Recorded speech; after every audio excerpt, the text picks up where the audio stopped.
Hello guys, welcome back to the JLA channel, and importantly, the narrative. As you guys should know by now, I have a Discord server. In that Discord server, we have loads of different channels and loads of conversation, and you guys help me with titles, and there's just loads going on. And also, we're giving away stuff to you just to say thank you for you guys supporting the channel, and we're going to do the exact same in this set of 3 videos that we're going to do this week, talking to the title pretenders. So in the last video, we were giving away 5 pairs of drip socks. In this video, we're giving away 5 mystery boxes, from Smith's Kits. So Smith's Kits is a small business located in South Wales that specialise in selling football kit mystery boxes. They've already given away 5 already, and we asked the people that got them and they loved them.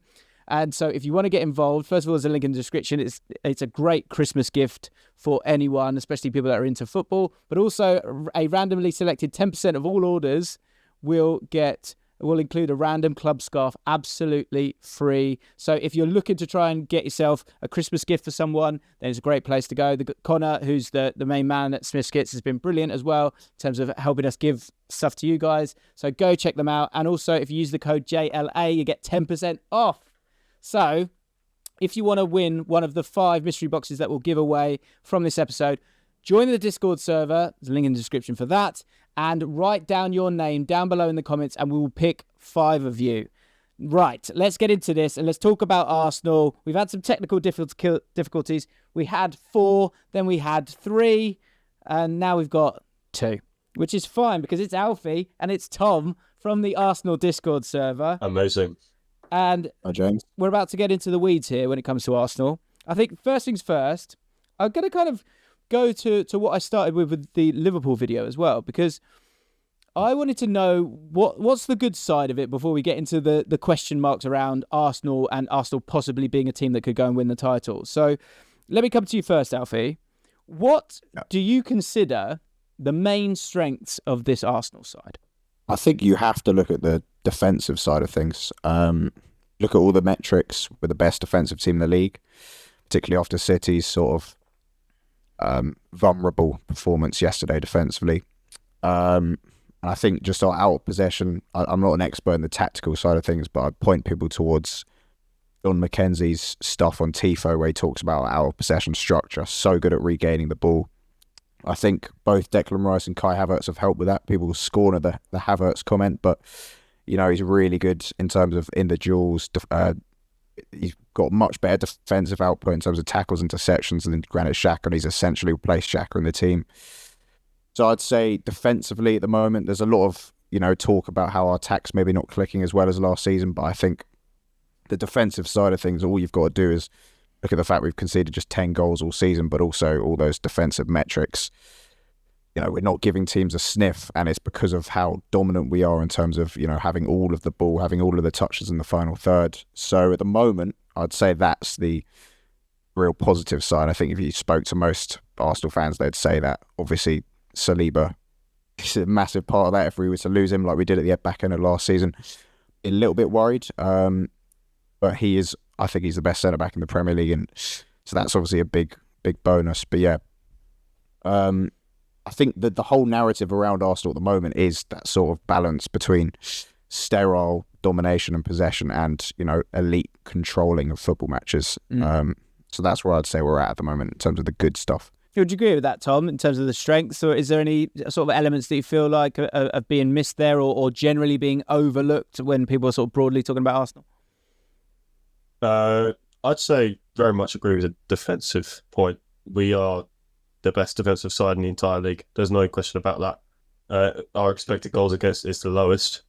And I think we do have the best centre-back pairing in the league as well. I don't think that's actually too big of a shock to anyone. I know rival fans will always back their people, but realistically, Gabriel and Saliba is just fantastic. It's just different gravy. I mean, especially during the City game, like Saliba emptying his pockets, Haaland tumbles out, like, it's ridiculous. Where do you think that defensive strength comes from? Like, what's been the change from last year to this year for you? I think it's a more sustainable pattern of play. So last year we were I think we were a lot more rock and roll. We were like a rock and roll Man City. Like we were sort of so dynamic, so attacking. It was ridiculous, so fast with everything. Now we're a lot more methodical. I think Declan Rice is a revelation, to be honest. He's a ridiculous player. His stats speak for himself. Why is he a revelation? Because he cost 100 million, and it's like people forgot that he played for West Ham last. He's incapable. He's got 50 caps for England. No. Why is he a revelation? You're not. I've heard Martin Keown saying this. He's like, I can't believe it. How are you doing this? What are you surprised? Honestly, he surpassed my expectations massively. How so? I didn't. Okay, I've had high expectations for him though. The price tag. Yeah, 100% I did. But I think his passing's much better than people make out. There's this perception that he can't do the Thomas Partey, receive the ball, turn away from pressure in tight spaces at the back, not press resistant enough, can't play those punch passes in between the lines. He's actually pretty good at it. He's maybe not quite Thomas Partey level, but I also just didn't think he would settle into playing in a side that dominates possession this much, this well, and would sort of make that transition so seamlessly like he has. I was a bit... I thought it would take him a bit longer, basically, to sort of be this elite, but he's just been this elite from basically the start. So I'd say Moyes did try to go more possession, though. So it's not completely out of the blue. And I think he's far better than Partey, because he's not just a passer, he drives a bit as well. He's one of the most complete midfielders, really, in the league. And I think, given a few more years, I think he could. I think Rodri is the better defensive midfielder at the moment, and we can all be honest with that. I think given a couple of years, could be some question marks around that for sure. Alfie, do you think that the strength of the defence, is that down to control of the ball or being literally better defensively? Like you spoke about Declan Rice. Do you attribute that to him, or do you attribute it to, again, Tommy used the phrase there, sustainable passing patterns? Is it one where there's just an overall less amount of risk because you're gently controlling the game, or are you seeing clear individual performances that are allowing you to be better defensively? I think it's both. I think there's been a clear change in approach tactically from Arteta this season, in terms of it is more about the sort of control of the ball. The wingers are being less direct, they're more conservative. I think last season, when you looked at Man City's sort of passing numbers, all their wingers were basically everyone on the team was 90+% pass accuracy, except De Bruyne and Haaland. And all our wingers were putting up, high turnover numbers, 70%, some of the Odegaard, 70% pass accuracy, stuff like that. And this season, there's been a clear sort of change in terms of being less, sort of more risk averse in possession, which I think has definitely meant we've become a bit more sterile in terms of our attacking threat. But on the other side of things, we are keeping the ball more. But also, as Tom said, it's the Rice effect in terms of picking up those second balls, being incredibly freakishly athletic. So he's able to make those recoveries. But also Saliba, every time it looks like a team might get in behind us, Saliba's recovery pace, just his ability to be absolutely imperious on that right side of our centre offence is, he's absolutely phenomenal. I thought Koscielny was good, but this is the best centre-back I've seen at Arsenal in my lifetime. So, how do you feel about the opposition this year? Have you noticed a difference in the way that they play against you in comparison to last year? Tom? I'd say they were always setting up in low blocks, though. It's not really news that they're doing that. That's sort of... Everyone says, we got away with it last year because everyone wasn't coming here and sitting 11 men behind the ball. But they were doing that, and they still do that. I think that hasn't changed. You can definitely see how we're still struggling with that. We're eking the 1-0 against Everton, and we struggled to break down Newcastle, although that game's a whole can of worms, really, isn't it? Let's not have done enough to ransom. Not now. Yeah. I'll tell you, one thing I did want to ask you about that is, I put forward the idea that there's a bit of an Ange loving right now, and there's a feeling that with the comments that he made, where it's just get on with it, which a lot of people will naturally appreciate. It's kind of made Arteta a bit of a villain Would you agree with that? And do you think that could hurt your ability to go and kind of find the momentum that you need to win the title? My perspective on that was Arteta went out in that interview to shield the players from a disappointing result. I feel like we could have definitely got something from that game. If not 1 point, we maybe could have squeezed a 3 out of there. I think we did come to St James Park and try to play, which is difficult. I think we obviously there's no bonus points for playing well and still losing, right? You got to win, and we lost it in the end. I think you just have to try to shield the players, get the focus on him, get the focus on the VAR, protect the players, protect their mentals. I think because they were definitely really upset about that as well. Yeah. The whole thing. I mean, it seems like everyone does want to nosh Ange a little bit. Even in your last episode of James and Flav for Now, you broadcasting it to the world. If you really want to nosh Ange that bad, you could just DM him. I just don't think he'd be up for it. Yeah, that's just the thing. You never know until you try, really. But that's the thing. Everyone loves Ange, and he's always naturally going to be a bit of a hero because people see what he's done with the Spurs side, which has fallen apart in standard Spurs fashion. That's the next episode. They're the last title pretenders, so we'll be chatting to those guys at half-3, so we should see what they say. Yeah, they're hanging on, I'll be honest. International break just came about at the right time for them. If Arteta's a villain, I think we can rally around that. I think having an us and them mentality is exactly what Pep does. I don't see why it's bad for Arsenal to do it either. If we feel like the world's out to get us, we will play harder and we'll protect our own. And I don't see why that's a problem. So, he may be a villain, but I don't see that's necessarily a bad thing. Well, no, so I think it's a complex thing, right? In terms of him being the villain, I'm not seeing him as the villain. My point is that it can be put across that he's the villain. And that then means that things that are on the fence, you can lean one way or the other way. So in the way that people see things and report things and talk about things. And that's why I think last year it was a leaning of like, oh, this is nice to see. You've got a young team here who are playing great football. It's really, really enjoyable. You give them the free pass here or there. Or like I always use the analogy of when you're talking about young players coming through, you give them a break when they play, a couple of bad games because they're one of your own. So like those things I think can be important. And so the reason I would be concerned about that slightly, if it kind of rumbled on, and I'm not sure it will because there's just a life cycle of news is always on to the next thing. But if Arteta as an overall thing does start to become the controlling bad guy, is this squad capable of being the bad guys? Because I think they've got maybe a few too many nice guys in there. That's what I'm just projecting here. But like, what do you think, Alfie? I think it's a lot of soft factor sort of analysis, and I get it. I get how it could influence us. I think we've put up with sort of. I don't want to make us out as some like absolute victims or anything, but I feel like we've had this sort of media persona for years now, where I've just felt like maybe it is what you feel as a fan. You feel like you're a victim, but I feel like we've always not been particularly admired in the media. I think it's like I get what you're saying. I think with all the Wenger years is definitely a thing, and when it's not gone well for Arteta, this thing. And I've said this numerous times, like certainly up until now, and I think you've got more of a break now, and also you've got a better team now.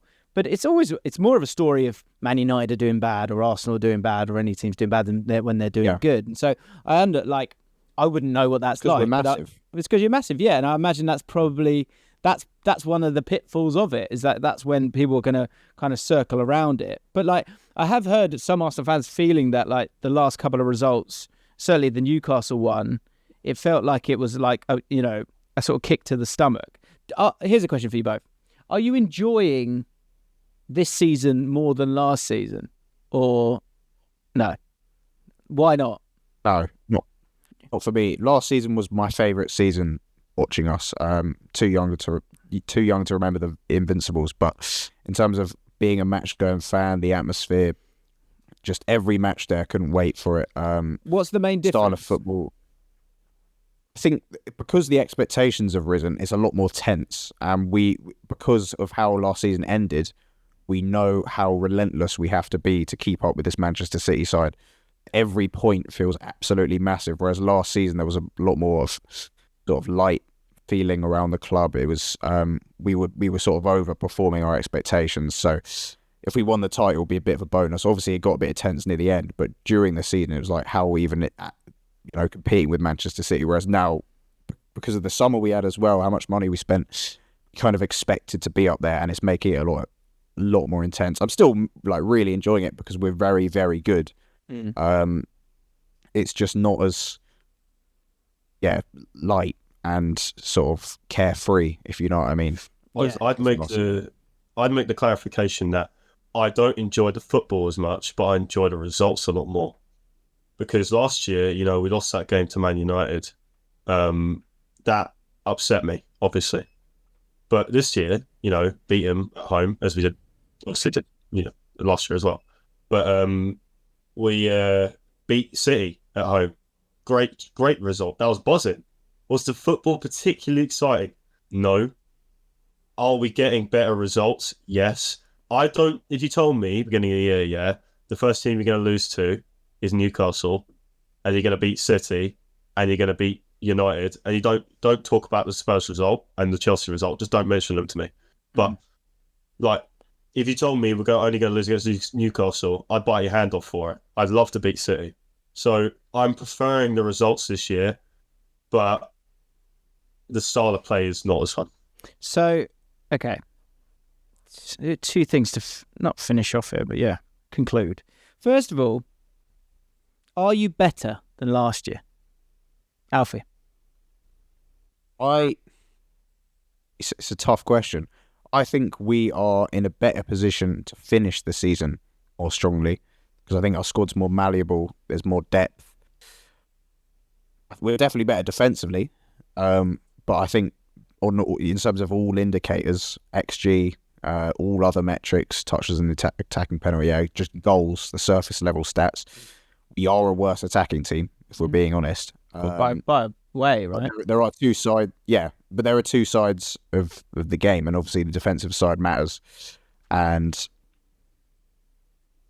it feels like we're a more mature team in a way. And I think we will be in the title shout. Probably we'll be able to run City closer because of those sort of.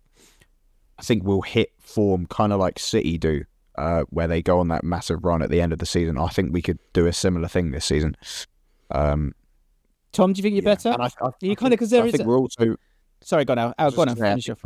I think we're also built to go far in the Champions League. I think if you look at some of the teams we've been putting out in that competition, we've been putting out 4 centre backs with Tomiyasu at left back, and that's kind of how Man City solidified themselves for knockout football last season. So I could see us doing well in that competition. Are you copying Man City, Tom? No. Well, yeah, a little bit. Like it, doesn't it? I think, I think we are genuinely and objectively better side, and that's going to sound weird because we don't. The eye test doesn't follow. Not the Man City than last year. You mean, right? Then not than Man City. Yeah. That's a presumptuous statement to make at this point, but we're a better side than last year, I think, objectively, because we're different. We're not like I'm not in. I like watching good football, and I don't think our football is actually as bad as people say because we're still scoring goals, still, watching the little techie with Martinelli and Saka. It's good fun. It's still good fun. It's not as fun as last year, but still good fun.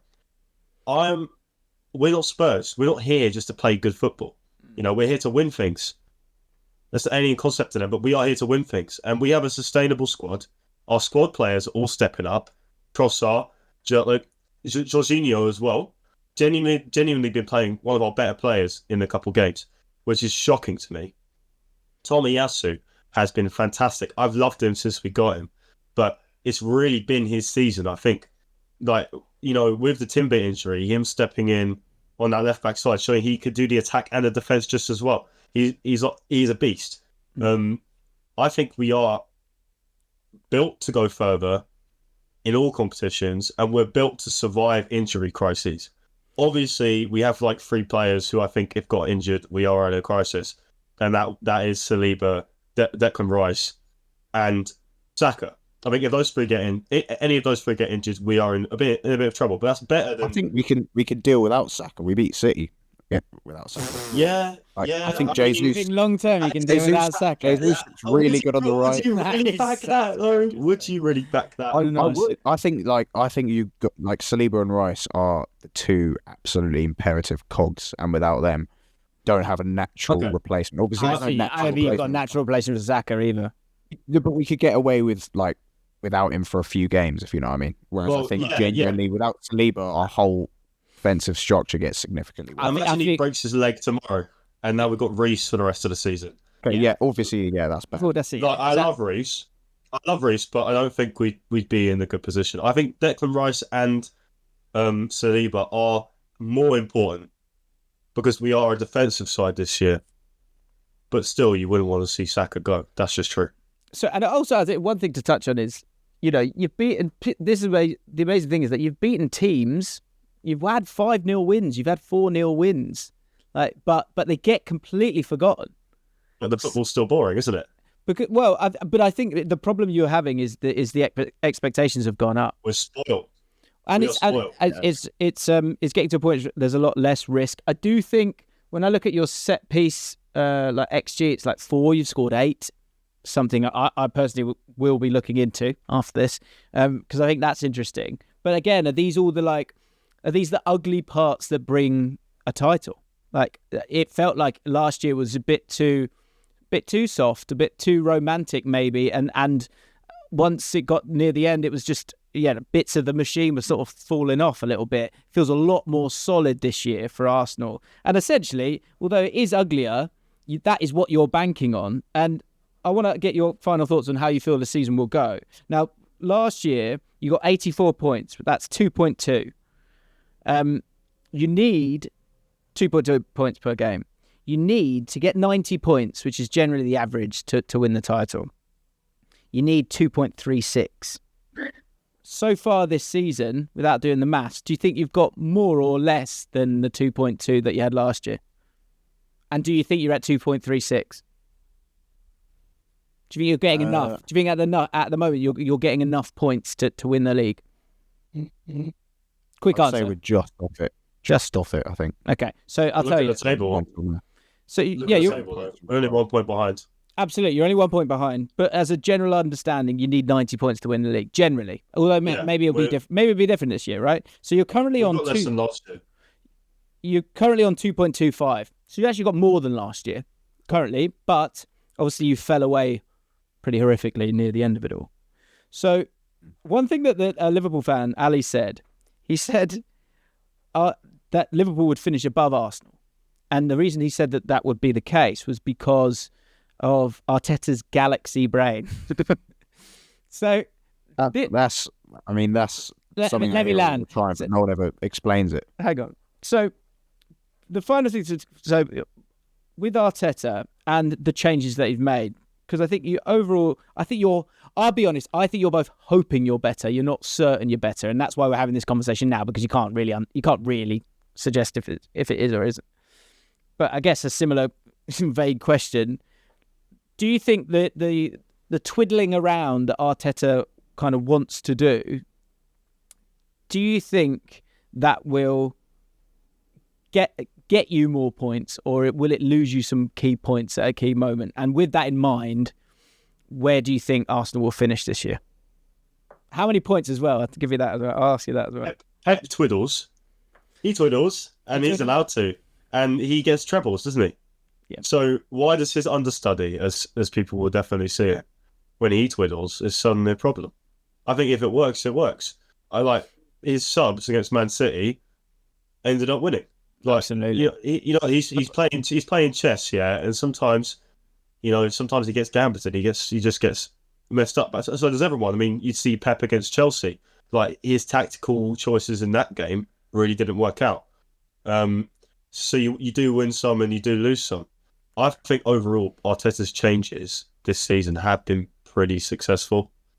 I mean the proof is in the pudding. We're currently only a point behind, and I'd say generally we've had probably the best results of the bunch, other than Liverpool, who should have really. I think the thing I'm trying to kind of like pin down is that I would agree with you that it's funny, isn't it? Like the output's there and you go, well, if the output's there, then fine. But generally you should we all say it together? Trust the process. And when we're in terms of trusting the process, although I think there's less risk in the games for Arsenal, something's missing for me. So I feel like something's missing. I think it will ultimately be a disappointing season for Arsenal in terms of the constant, the movement of what you want. But again, I might be totally wrong, and it might be one where feeling good is not what Arsenal need right now. Being better is what Arsenal need. So that's kind of what I'm trying to kind of get to. Like, and is that's down to Arteta making changes, which is understandable. But the sort of the growth within those changes, is it like, is it a little bit too much too soon, or are you trying to suggest that some of these signing, like Havertz, is that a good signing just because you're getting the points right now? Is it one that's going to, like, as the season progresses, you're going to go, oh, of course, well, we could kind of see this before because the output wasn't there. Do you get what I'm waffling at, Alfie? Yeah, I do. And on Havertz, I've seen players flop at Arsenal, Nicolas Pepe, for example, and I've seen just enough to say I'm not giving up on Havertz at the moment. I think we are sort of squinting to see it. Like we're saying, oh, he's been really good in the duels, and he had a few nice aggressive carries against Newcastle, but I'm not ready to give up on him yet. Yeah, and it's easier to stick with him when you're winning, isn't it? Like, if you start losing games, you go, get him out of the team now. Do you know what I mean? Exactly. And like, I've been at the games this season, and like, the crowd is very much willing him on. Like, they really want him to succeed. It's not turned toxic or anything yet. That's great. So. That's good. Yeah. Okay, so how will it end? Where will you finish and why? Alfie? So at the start of the season, I said we'd finish second on 88 points. And I think I'll stick with that. I think we'll, along those lines. I think we'll finish just above Liverpool. I think it's a toss up between us and Liverpool for second. I think they're better going forward. We're better defensively. I think our midfield has more sort of solidity. I'm still concerned about playing Alexis McAllister as a 6 for the entire season. So I think we'll be just short of City. It's just so hard to see anything else when we know the monster that they are. And the fact that, even if they've shown a couple of areas of vulnerability so far this season, we just know that they can go on like a 20 match winning streak or something at the end of the season and sort of blow everyone away. So that's the thing, Alfie, that the Liverpool fans were saying as well. And it feels like there's a mental load that you two have that Man City fans, club, whatever, just do not have. You both have the sort of PTSD of hoping last year or previous years with Liverpool and not kind of getting what you wanted, and that need for 90, really. Like, they know, like, it's no point getting ahead of yourself. Like, you need 90 points. Tom, what are you saying? The thing is, even if we got to like 94, you could just see Man City enforcing themselves into like 97, you know what I mean? Yeah, that's crazy. What's the most you can get? I'll have to work that out. What do you think, Tom? What's going to happen? Quick break, 1 second.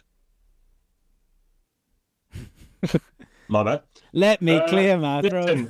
Let me clear my throat. Listen, my brain's telling me second, but my heart is telling me first. My heart is telling me first. Come on. Like, listen. Can we not have R. Kelly lyrics in videos, please? He's cancelled. No, thanks. Yeah, not sure. I was actually going to make my own original song from that. So, good. So, to me, I agree with the idea of the mental load. Like, we are the pretenders. Like, we have to match this seemingly unbeatable beast. But Liverpool have done it. They have done it. I saw a good little funny quip when Spurs were at their little height of their little run they had. It was Spurs could be the only team to go unbeaten and still lose to City. And I think that is entirely possible. Teams could definitely go unbeaten again. Like, remember when Arsenal did it? There's loads of draws in there. Yeah. You could do that and still come second to this machine, a very well-oiled, emphasis on the oil machine. Like, it is quite ridiculous. So my mind is telling me second, but for the sake of football, first, please. And you know what? I would, if it isn't us, please Liverpool. It's anyone else, and not Spurs, obviously, but please Liverpool. But well, you said anyone else now, Tom. I'm afraid. How many points? Do you want to win the title, Jim? 20 points. Oh, do I want to listen? I want QPR to win the title. I'll be honest. Do you know what? Of the three, the team I thought Liverpool would finish above you. I think they. Who do I want to win out of you two? I mean, I don't want City to win it again. Obviously, I'd love to see Spurs win it. I think it'd be hilarious. I think it'd be absolutely hilarious. I'd just love to see the fall out of that. I think it'd be class. It's funny. I would see it from the internet. I would leave the internet immediately. If Spurs won the title and Leverkusen won the Bundesliga, that would be great. Nice win the Liga and Girona can win La Liga. That'd be great. Well, that jerry-rigged Spurs team has kind of fallen apart from its duct tape at the seams. So I think it's all right, really. Yeah, okay. Well, yeah, so we've got Tottenham. Tottenham will be the next episode of The Narrative, where there'll be another giveaway. Alfie, you've got a podcast. Tell the people about your podcast. What is it? It is the Arsenal Canon podcast. Search it on Spotify or any other podcast platforms. And yeah, it's absolutely good. Tom, is there anything you want to push? He lives in Newcastle. Are you single? No, sadly not. Okay. What else? I have a little channel going. Oh yeah, go on then. Yeah. You know, I'm probably gonna upload it a little bit once I've improved the audio situation. But yeah, T&B Gunner.